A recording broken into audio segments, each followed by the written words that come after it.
Он писал стихи, вел переписку с Евгением Евтушенко и мечтал о литературной карьере. А потом зашил себе рот, поднял мятеж, избил надзирателя и стал легендой зоны.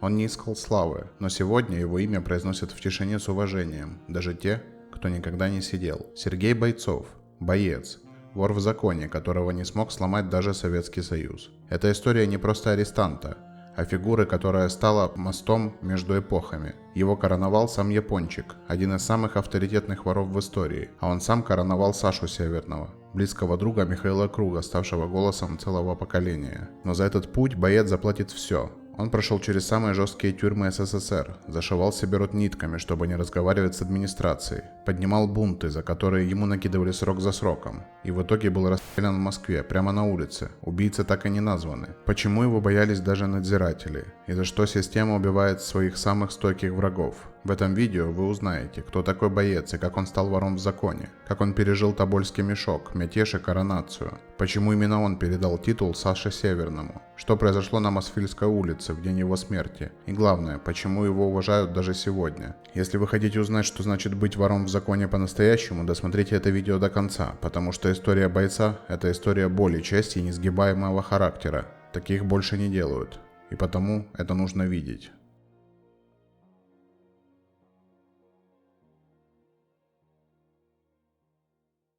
За окнами был январь, 1960 год. Город с коротким и звонким названием – Зима. Иркутская область. Сугробы выше головы, синий иней на стекле, дыхание паром. Но в одной из простых сибирских квартир тогда родился тот, кому предстояло пройти путь от школьного поэта до одного из самых бескомпромиссных арестантов своей эпохи. Имя ему – Сергей Бойцов. В детстве Сережа ничем особым не отличался. Хорошо учился, был вежлив, любил читать, писал стихи. Не шуточные рифмы про природу, а настоящие пронзительные строки о жизни, одиночестве и человеческом смысле. Его талант заметили, более того, он даже вел переписку с самим Евгением Евтушенко, земляком, кумиром, символом советской поэзии. Великий поэт, как оказалось, одобрил первые пробы пера мальчика и дал ему напутствие «пиши дальше». Казалось бы, вот он путь, шанс, судьба. Точка, от которой можно стартовать в сторону сцены, славы, изданий, возможно, даже литературных премий. Но у жизни свои планы. Он впервые попался на краже. Просто украл. Казалось бы, детская глупость, но последствия были серьезнее, чем кажется. Учителя не верили, родители в шоке. Но все же, за Сережу заступились. Письма, написанные в его защиту, сыграли роль. Он получил не срок, а лишь год исправительных работ. Кто-то бы вернулся на прежний путь, но Сергей нет. Школьные годы закончились, и вместе с ними ушел прежний мир. На смену стихам пришел рецидив. С каждым шагом все дальше от слова. Все ближе к боли, режиму и зоне. Но что же произошло с тем мальчиком из города Зима, что писал стихи и вдохновлялся поэзией? Почему он выбрал тюрьму вместо сцены? Продолжение в следующей главе, и в ней мы увидим, как подростковый срыв обернулся первым настоящим сроком. Почему Сережа оказался на малолетке и как это изменило его навсегда. Друзья, если вы уже в шоке от того, что услышали, поставьте лайк под этим видео. Это очень помогает продвижению и дает понять, что вам важна правда, а не красивые мифы. А в комментариях напишите, что по-вашему страшнее, стены тюрьмы или люди внутри нее. Ответы я обязательно читаю. Продолжаем.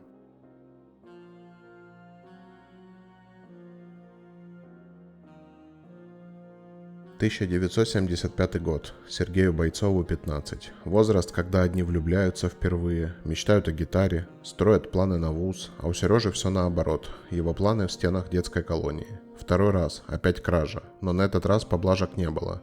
Никаких писем, никаких слез родителей, только суд.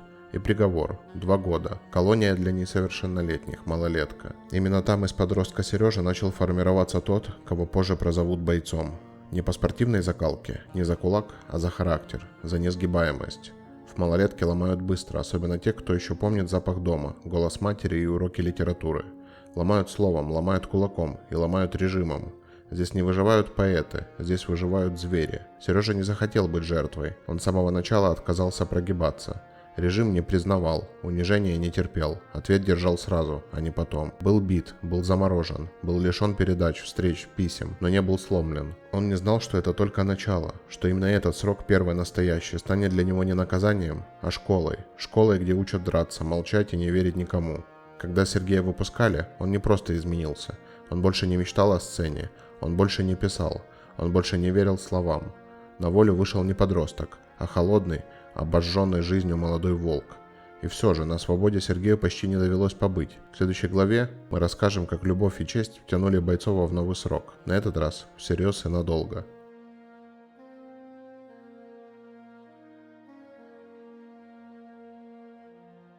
Свобода пахнет весной, особенно когда тебе всего 18, особенно когда рядом девушка, ради которой ты снова готов быть человеком. Только вот прошлое не уходит просто так, оно ждет, и, как правило, за углом.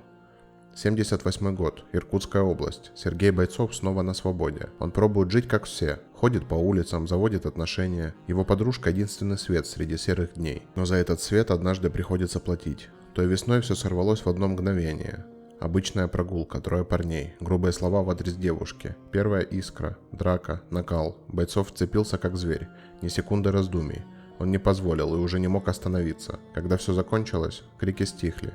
Милиция уже на месте, Сергей задержан, при нем пистолет. Откуда оружие? Без комментариев. Он молчит, он не сдает никого, ни слова. Судья слышит сухое, злостное хулиганство, незаконное ношение оружия. Приговор 3 года лишения свободы. На этот раз взрослый лагерь. Система больше не будет с ним играть в перевоспитание. Там, куда он теперь отправлялся, не было стишков и пацанской романтики. Там начиналась взрослая арестантская жизнь. Но Сергей даже не догадывался, что это не будет просто срок. Это станет его настоящим крещением. В следующей главе мы расскажем, как Бойцов впервые пошел против режима и какие последствия это имело.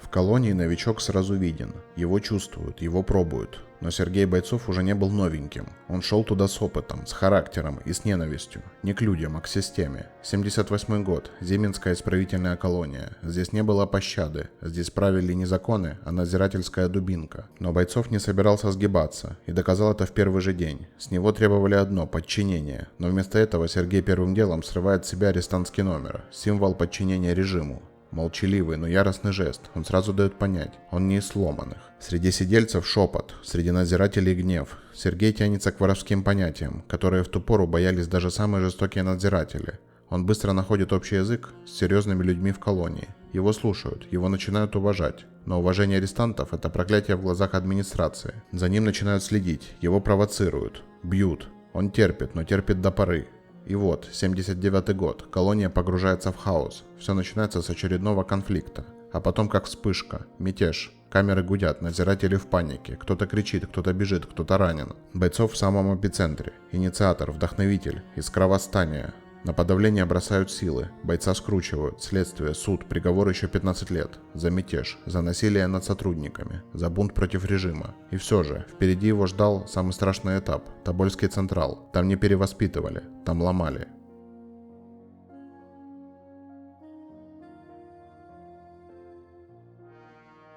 Когда тебя отправляют в Тобольский Централ, это не просто этап. Это приговор внутри приговора. Тобольская тюрьма – место, куда свозили неисправимых, где не было ни надежды, ни жалости, где человека не перевоспитывали, его стирали. 80-й год. Сергей Бойцов этапирован в Тобольский Централ. Стены здесь сырые, вентиляции нет, света почти тоже. Администрация как из другого мира. Холодная, отстраненная, жестокая. Первое, что Бойцов сделал, отказался сотрудничать. Ни стука, ни раскаяния. Ответ – штрафной изолятор. И не разовый, а постоянный. Бойца начали ломать физически. Перед отправкой в карцер раздевали догола, потом заталкивали в бетонный мешок. Камеру без окон с леденящей температурой и звенящей тишиной. Там сидят неделями, там не спят, там выживают. Но боец выстоял. Он не просил, не каялся, не соглашался. Каждый выход из карцера как вызов, каждый взгляд на надзирателя как удар. Однажды он не выдержал, или наоборот, наконец сорвался. На фоне очередной провокации он зверски избил надзирателя. До обморока. Это был удар не просто по человеку, а по всей системе. Его снова судят, накидывают еще 15 лет. Теперь он угроза. Не просто осужденный, а враг. И все же, эта новая ходка стала чем-то большим. Бойцов начинает свое странствие по самым суровым тюрьмам страны. А среди зэков его имя начинают произносить шепотом.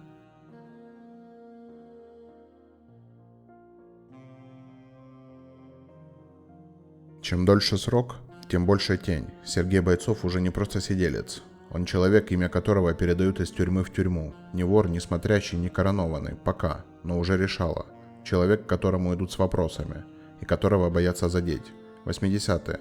Глухие лагеря Сибири и Урала. Где бы ни появлялся Бойцов, он сразу становится центром гравитации. С ним советовались, его уважали, его боялись. Он не был официальным вором в законе, но он жил по понятиям жестче, чем многие коронованные. Он не искал конфликта, но если его давили, он всегда давал сдачи. В каждой зоне один и тот же сценарий. Попытка администрации придушить, отказ Бойцова подчиняться, драка-изолятор. Новая прогулка по системе.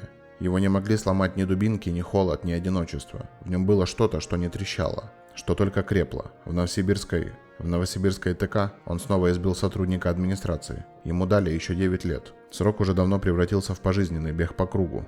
Но сам боец в этом круге обретал только силу. Чем жестче становилась система, тем громче звучала его фамилия. И все это без официального титула. Но все изменилось в 90-м, когда его этапировали в Тулун. Туда же, где сидел сам Япончик.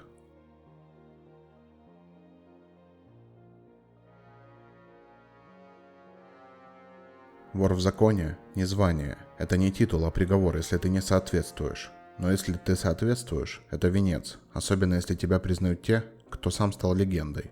Именно это произошло в тулунской тюрьме.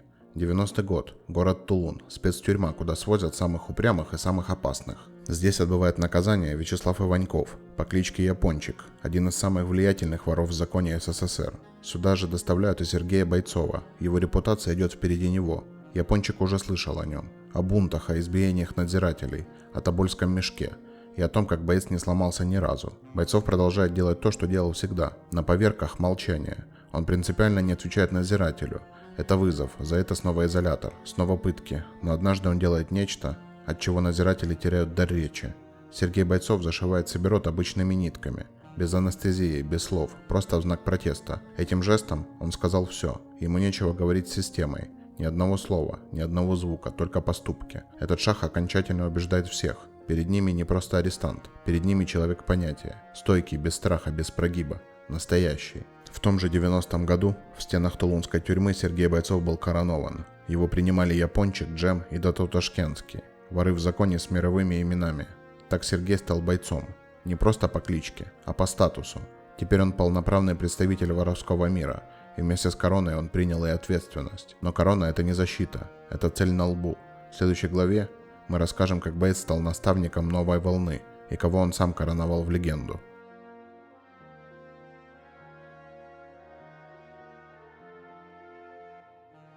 Вор в законе – это не тот, кто громко говорит. Это тот, к кому идут за словом. Тот, кто может дать судьбу или остановить кровь. И боец стал именно таким. Тихим, но решающим. Таким, что даже легенды прислушивались. А молодежь боготворила. 93-й год. Владимирский Централ. Тюрьма для самых опасных. Не просто сидельцы, а рецидивисты, ломатели, непримиримые. Там, где слова стоят дороже, чем жизнь. Сюда переводят бойца.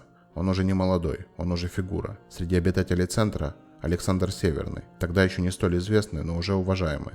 Друг Михаила Круга, человека, который прославит его в песнях. Северный был на подходе. Его уважали, к нему тянулись. Но решающее слово за тем, кто уже давно прошел и пламя, и лед. Боец коронует Сашу Северного. Не ради политики, не по договоренности, а потому что видел в нем стержень. Видел своего. Кого-то, кто не ломается, не прогнется, кто продолжит традицию. Так появился Северный, будущий символ для десятков тысяч арестантов. И в этом была заслуга бойца. И вот парадокс. Сидя в самых черных тюрьмах страны, он влиял на улицу больше, чем те, кто был на свободе. Но долго бойцу оставаться за решеткой не суждено. В следующей главе он выходит. После 20 лет ада, но мир уже другой.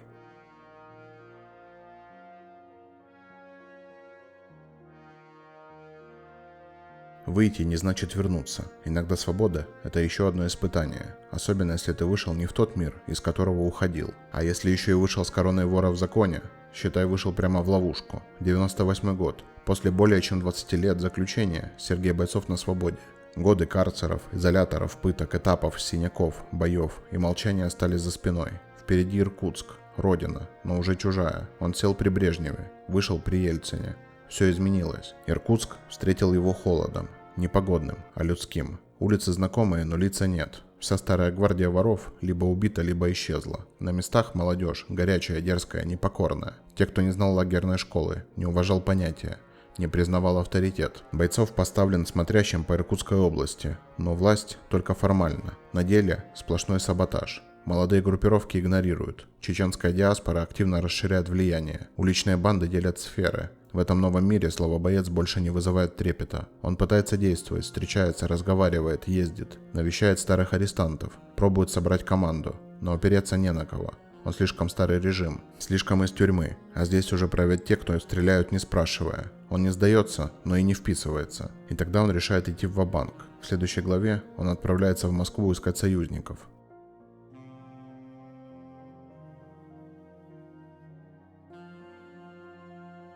Когда ты понимаешь, что дома тебе не рады, остается один путь – искать поддержку там, где тебя еще помнят. Вор не просит, вор договаривается. Но в конце 90-х это перестает работать. Февраль 99-го года. Москва. Мегаполис, где все решается быстро, жестко и окончательно. Сергей Бойцов приезжает в столицу, чтобы найти союзников. Он ищет старую школу. Тех, кто прошел зоны, кто помнит лагерную честь. Кто жил по понятиям. Но Москва уже не та. Воры новой формации в деловых костюмах с мобильниками и охраной. Их понятия не в кармане, а в контрактах. А вот старые или мертвы, или прячутся, или уже сами боятся выйти из тени. Боец чувствует, он лишний, он чужой. Соратников собрать не удается. Молодежь его не слушается. Старики устали, система поменялась, но он нет. Он остался верен себе, и это стало приговором. 20 февраля 99 года. Утро. Мосфильмская улица. Центральный район. Внезапный звук мотора. Звук автоматной очереди, и все. Несколько выстрелов. Холодный асфальт. Пустая улица. Сергей Бойцов расстрелян. Убийцы не найдены, заказчики неизвестны, но почти все были уверены. Пули прилетели из родного Иркутска, там, где он не смог договориться, там, где его слишком боялись. Похоронен он там же, в Иркутске, на Новоленинском кладбище. Ему было всего 38, из них более 20 он провел в неволе. Он не был идеальным, он не был героем, но он был настоящим, до самого конца.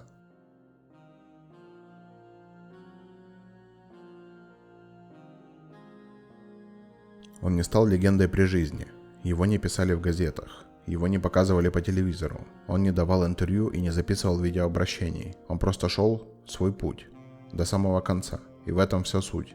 Сергей Бойцов – боец. Он мог стать поэтом, но выбрал тюремный путь. Он мог сломаться десятки раз, но выстоял. Он мог предать понятия, но остался верен. Он никогда не был главным, но все знали, что с ним шутки плохи. Он был из тех, чье слово весит больше, чем законы, чей взгляд сильнее приговора. За свою жизнь он прошел через детскую колонию, обычный ИТК, Тобольский мешок, Тулун, Владимирский Централ, поднял мятеж, зашивал рот, избил 3 сотрудников администрации, короновал Сашу Северного, стал смотрящим по целому региону, и при этом он не дожил до 40 лет. Боец был арестантом старой школы. Не за деньги, не за влияние, не за славу. Он был таким, каким стал, по убеждению. Он не предал ни зону, ни братьев, ни себя. Сегодня его имя почти не вспоминают на экранах. Его не воспевают рэперы, его не рисуют на обложках. Но те, кто там был, те, кто знает цену стойкости, не забыли. Мир. Спасибо за просмотр. Подписка и лайк – лучшая поддержка этого проекта.